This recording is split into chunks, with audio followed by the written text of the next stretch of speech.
Here we are talking about, of course, the EU Green Deal, which is the big framework for the digital and ecological transition of the Commission on the green side.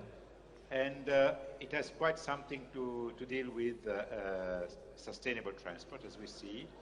Well, now, the Green Deal, or EGD as is often called, is quite wide-ranging. So it concerns every sector, including agriculture, how we eat, how we consume, how we involve citizens, etc. But there are three key elements which have lots to do with transport. First and foremost, investing in more and sustainable and smarter mobility, because digital and green are always combined in order to deliver efficiency. Promoting clean energy, which is then mainstreamed in the transport sector, which is now relying on oil, most of all, with the nice exception of railways. And eliminating pollution, which is in urban areas mostly determined, as we know, by transport.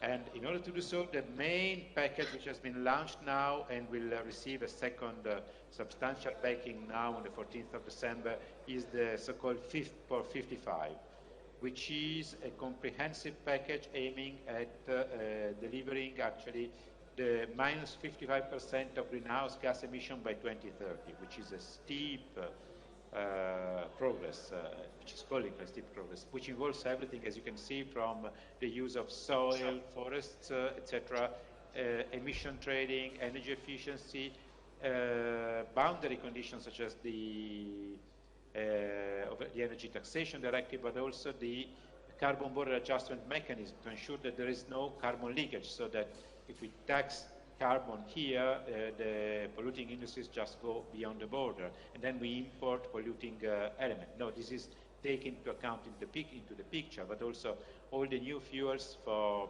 transport, for land transport, aviation, maritime, and so on and so forth, and of course renewable energies and less energy consumption with the energy efficiency.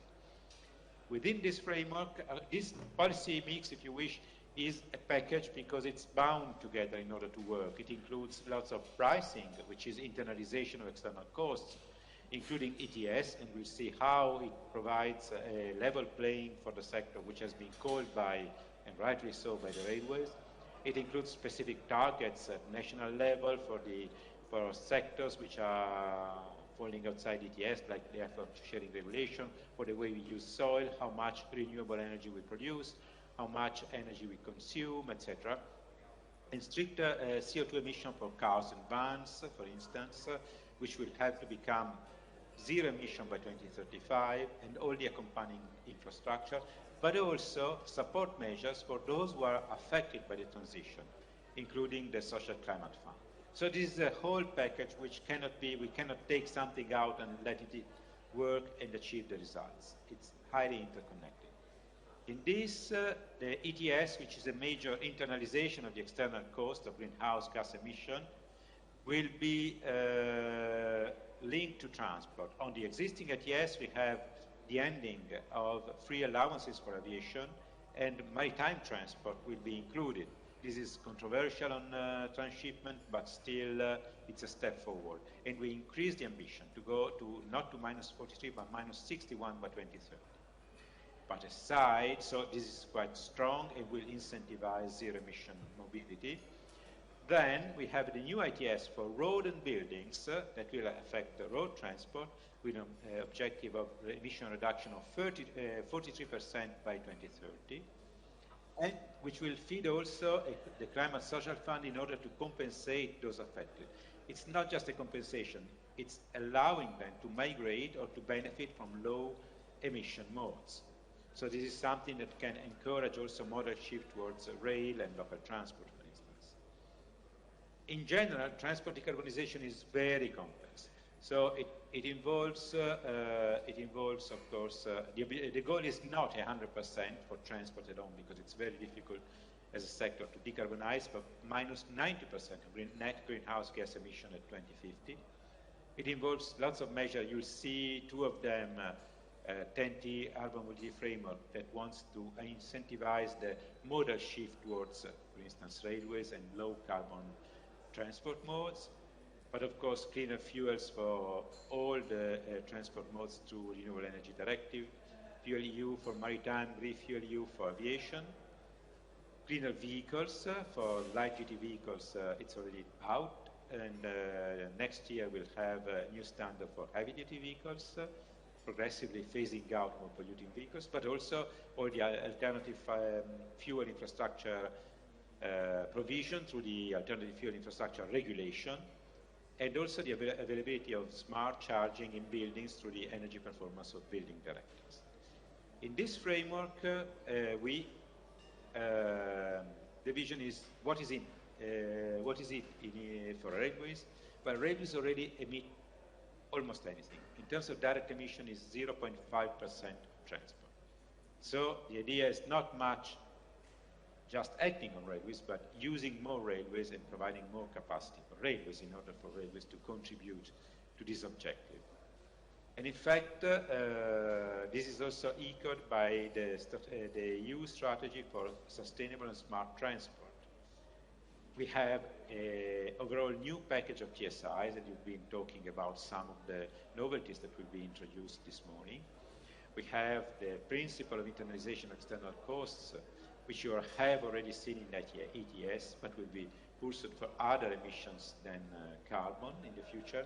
The objective of doubling the traffic of high-speed rail by 2030 and tripling it by 2050, which is very ambitious. And this is on the passenger side. On the freight side, we have anyhow a main broad objective of shifting a significant share of the 75% of freight transport by road towards railways and inland waterways, and revising the framework for multimodal transport in order to make it more appealing, but also to incentivizing to increase rail freight by 50% at the horizon 2030 and doubling it at 2050. So there are strong ambitions for railways, and for this we will need more rail infrastructure capacity. And you know, I love this scheme which I've already presented once, saying that we are about to move away from the current uncertainty principle of very, let's say, discrete knowledge of more or less in which block the train is, to a situation where we will know all the actual train speed, position, its train integrity status, and braking performances. And that all will feed also through AI efficient movement via ATO. And this is expected to increase by something between 30 and 50% the capacity of the existing infrastructure. And that's where you are actually working on, notably at the horizon 2022. But we have also enhancing the integration of renewables, renewable energy, of course, in railways, and enhancing energy efficiency in railways.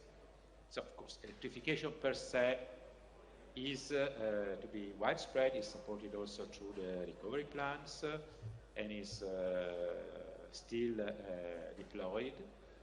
And having an increased share of renewables across time, they will have to pass the 40% by 2030. This electricity will be greener and greener.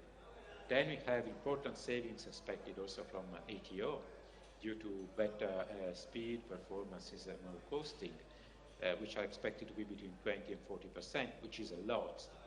And then new traction technologies will further also decarbonization. We've been talking, I guess you've been talking about hydrogen, which is already a mature technology for passenger transport today, but you have hybrid electric batteries which can be actually charged under the catenary, or hydrogen electric, which are very promising. So we expect new standardization process on this to be brought about soon, thanks also to the preliminary works in Shift to Rail, but also new concepts arising for stations as energy hubs in order to provide energy storage or reuse of energy in other transport modes. And with that all, we are convinced that railways can contribute significantly to the decarbonization of transport. More and better railways. And this is the last slide, just to recall that decarbonization and greening will attract more and more funding and financing. here the environmental and social governance and corporate reporting that will shift substantial amount of money in terms of investments, in terms of taxonomy, towards what is actually green. And luckily, railways are one of the main targets for transport, if not the best one. Thank you all for the patience and for this very broad overview. I hope I haven't bored you with these too many details, but you know where to find me.